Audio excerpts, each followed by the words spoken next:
Welcome back, ladies and gentlemen, to the latest edition of the Woke Bros. Of course, I'm your co-host, Big Wos, and I'm joined as always by my partner on the west side of Los Angeles, Nando Vila. What's going on, brother? Not much. Can't complain. Feeling good. Feeling great. Ready The to pod. Premier League is back. Oh What a yeah. fucking opening Saturday that was. Yep. I Your mean, boy. Your boy. Haaland. He's good, man. Woo, He's the woo. real deal. I'm not gonna lie, I didn't watch a lot of the Bundesliga last year or the year before that, so I was not familiar with this guy's work. But god damn, is he a physical specimen? My Dude, lord. he. The first time I ever heard his name was in the under 20 World Cup. He played a game in Mhm. an under 20 World Cup where he scored 9 goals in a game, in a single game. I never heard of that. Outside of like intramural soccer, when I was like 5, he scored Oh 9 goals in shit. an under 20 World Cup game, and I was like, man, that's crazy. I was like, but you think it's like some random Norwegian guy who just did it once, and then yeah, he's just been scoring goals nonstop Bro. ever since, and he's a And he's fucking and he's beast. he's playing next to Griezmann and De Bruyne. It's just like this is gonna be Yeah, ridiculous. Anyway, so happy to watch last weekend. That was fun. Premier League. But yeah, we actually got some news in the yeah, United States government, yeah, surprisingly. Well, we could talk about Donald Trump getting raided, whatever. Uh I know, like a former United States president, his crib getting raided by the feds. That's like a big deal. But we got to yeah, move on to bigger fish, man. It looks like Joe Biden is finally gonna get this climate thing through. yeah, By the grace of God, Joe Manchin and Kristen Sinema are letting him do it. Of course, Kristen Sinema made sure to get the financial services industry some great $1 million in bennies. Of course, Manchin had to get some carve outs for the fossil fuel industry in a fucking climate bill, whatever. But this thing is finally going through, and I think ultimately, man, it's a good thing. yeah. No, yeah, it is. I mean, well, it shows just how like poor the state of politics is in America for the last 20, 30 years, that like this is the most meaningful piece of legislation Mhm. that has passed in terms of both climate policy but also industrial policy, and also has some pretty good healthcare Yep. policy in there. I mean, in the absolute sense, like if you're just looking at it in a vacuum, it's weak sauce. But in the context of American politics, it is actually a pretty big deal. It's about almost $400 billion in investment in green energy, in different ways, and in some ways that the consumers actually can really understand. Like, for example, you just like if you buy an electric car, you get $7,500. You know what I mean? Amazing. Back. That's Yeah, amazing, which I'm about to yeah, do, by the way. yeah. Wait for this bill to pass, and then Yeah, you get the car. facts. Yeah, Yep. yeah.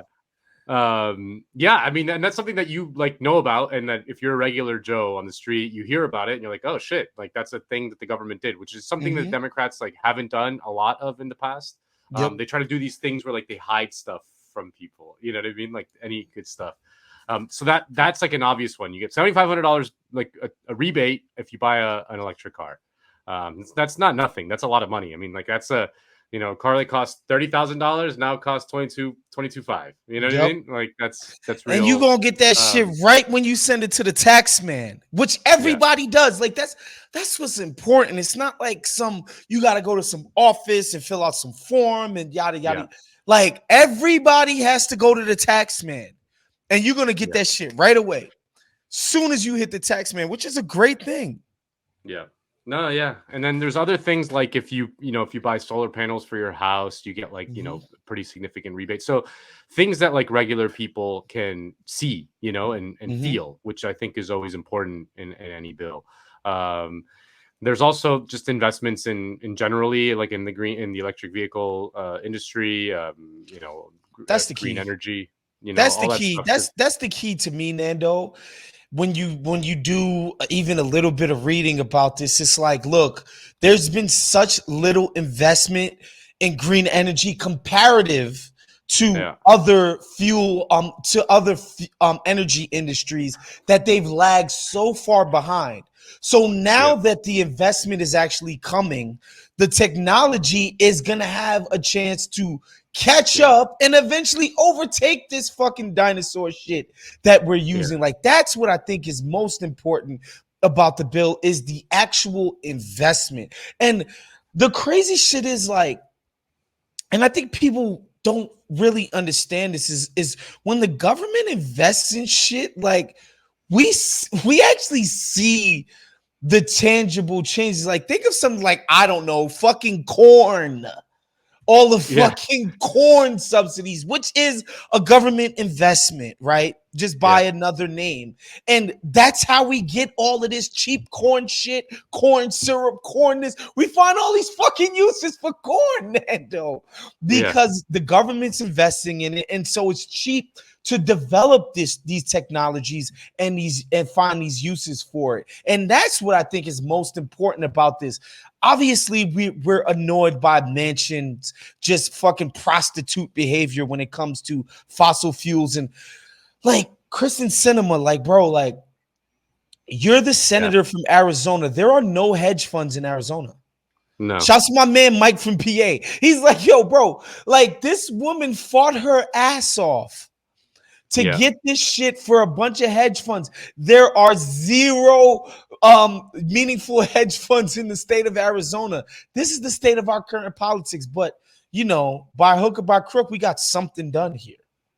Yeah, just for people to understand, at the last second, like at the 11th hour, Sinema killed a provision in the big bill that mostly closed something called the carried interest loophole.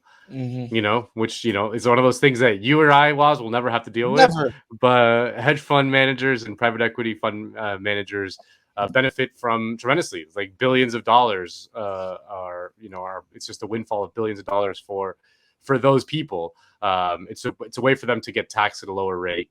The actual mechanics of it are not important. The point is that the Schumer and the Democrats tried to kill it. Everyone agreed. Even Manchin agreed. And then at the last second, Sinema was like, no. You're going to keep the carried interest loophole for whatever reason in Arizona. It's fucking. Bro, and this is the thing that's so crazy about our politics, is like, this ain't a secret. This isn't buried somewhere. This is like leading every single news station, every news outlet. It's like Kristen Sinema held out so that this one thing could get through. Like, and to whose benefit? To nobody. But, like, yo, there's probably less than 1,000 people who benefit from this. Like, if we're being honest, like the raw amount of people who are going to benefit from Kristen Sinema holding out for this, it's not as if, like, the hedge fund industry is like, you know, it's not like Amazon, who's employing like trillions of Americans, and you can see, like, all right, you could be full on parasite on the system. It's just straight up, bro. Just straight up. And, like, she will put her name on this, and there won't be nary a consequence. That's the shit that's just the most exasperating about what goes on in our politics. But go ahead, Nando. Sorry. No.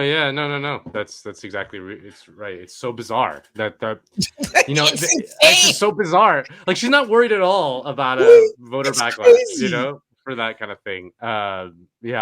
There's no mechanism to punish her for it. You know, I mean, that's what's also crazy.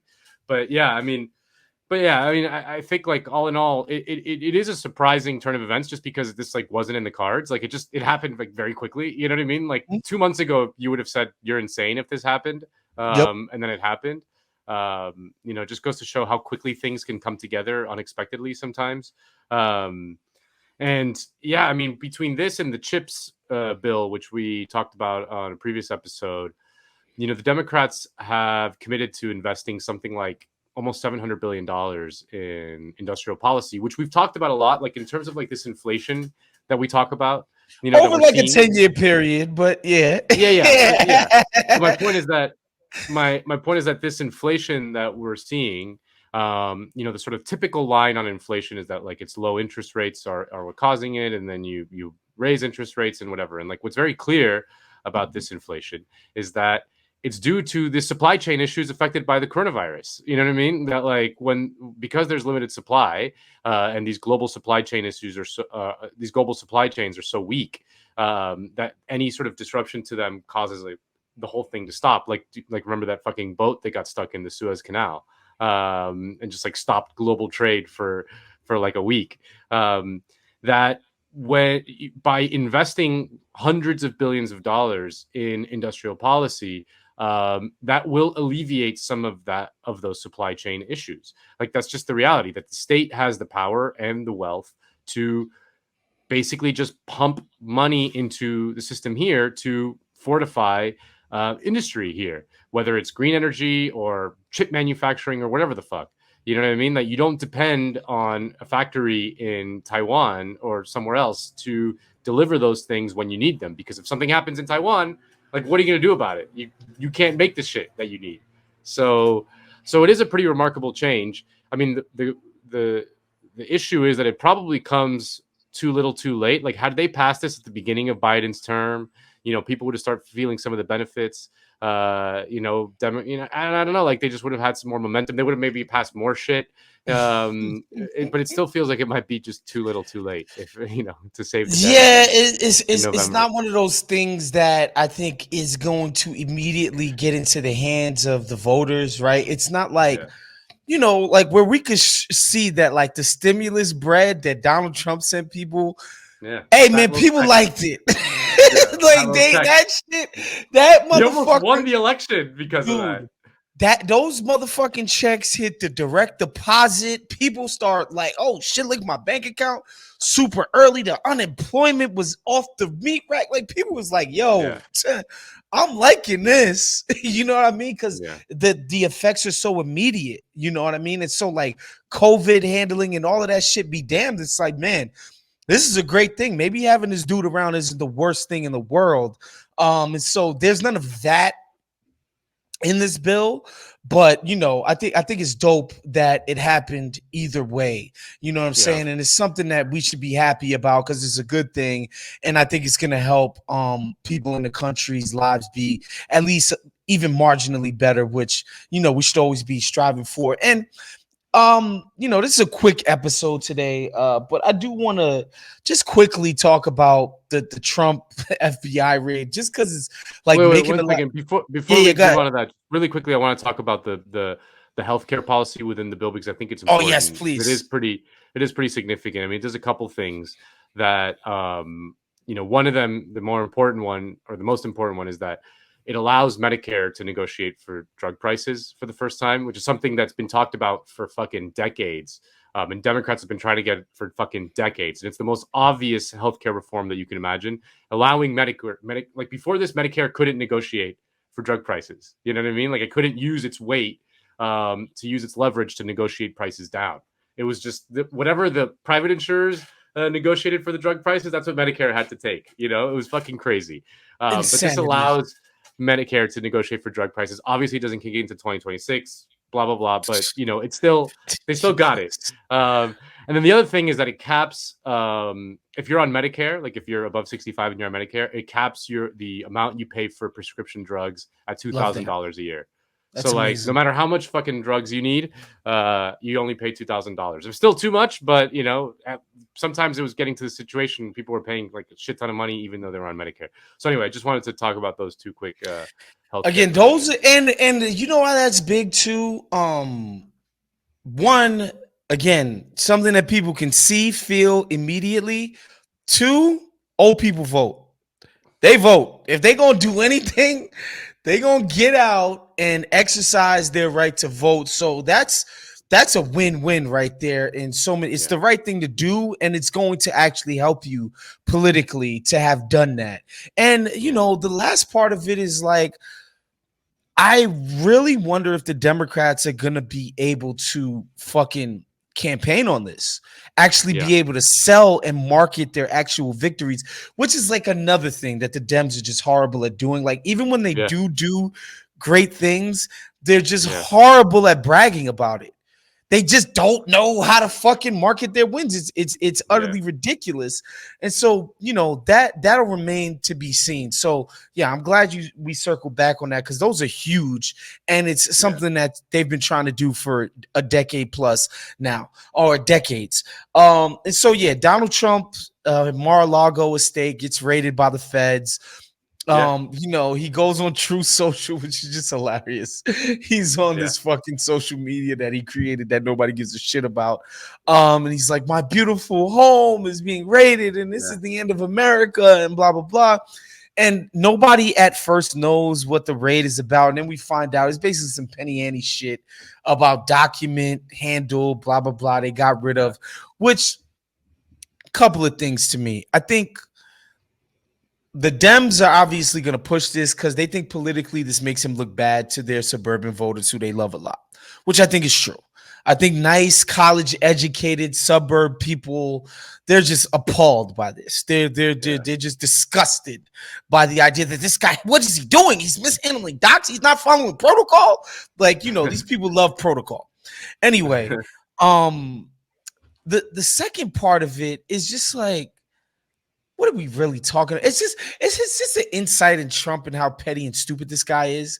It's like if the Bushes handed over documents tied to WMDs in Iraq, the torture program, like real crimes, they handed it over, and it's just like, I don't give a fuck.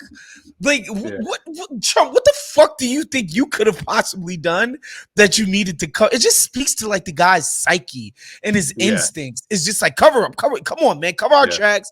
All of that dumb shit. It's like, what are we doing, Donald Trump? Yeah, I mean, I also love. I mean, it's funny just to see like the conservatives just like freaking out about this as like some gross, police state overextension or whatever. Hey man, Trump, Trump, you had the chance to put Hillary in prison and you didn't, and now she's coming back for you, baby. It's like it's great. I mean, it's hilarious. Did you see that video of that woman outside of Mar-a-Lago with the giant "Make America Great" hat? Like, those like foam hats like that you get at like a fucking baseball game or some shit. The giant one, but it was like a "Make America Great" version of that. And she had this like weird German accent. She's talking about like, why is the FBI not prosecuting Hillary Clinton for her emails or Hunter Biden for his laptop? By the way, the Hunter Biden laptop stuff we haven't talked about, but it's hilarious too. It's there's too some good. good stuff in there. It's too good. I mean, listen. You mix prostitution and cocaine together. You got me. I'm hooked. I'm in. I'm in on this story. Dude, I will follow this thread wherever the fuck it goes. I'm in. Yeah. I heard there's nudes of Beau Biden's like ex-wife, wife, his brothers that he shacked up with after Beau died. Oh my God. It's good stuff, sick. Man. Sick. just sick. Listen, the fucking Bush twins were just partying. Didn't they? Did they go to UT? I forget where they went, but they were just partying during Bush's They probably went to the Ivy League somewhere. Yeah, for sure. But anyway, people were just like, oh, how scandalous. The Bush twins, they're getting drunk and blacked out and all of this shit. This guy's like doing crack, Come on, with man. like, come on. This is the fantastic. Google searches are hilarious. Like when he Google searched what to do if I did too much crack. Like at 7 a.m. one day, he's like, how to like calm down. You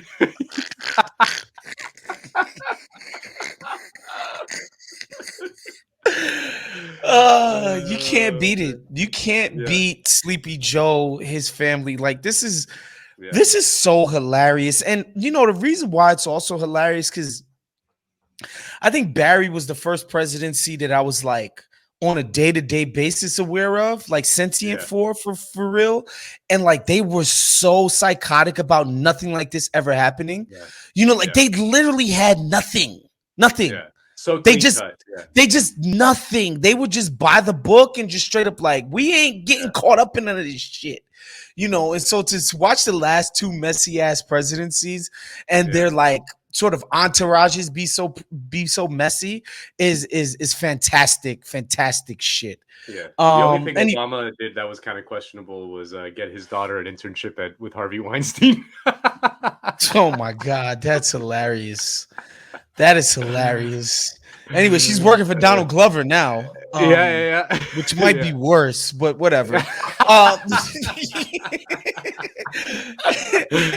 Anyway, that's our show for today. I know this was a quick micro joint, but you know, it's the summertime. We wanted to get in here and just give y'all some stuff. We'll see you guys next week. Fernando Vila, Big Wos. Peace out, y'all. Later.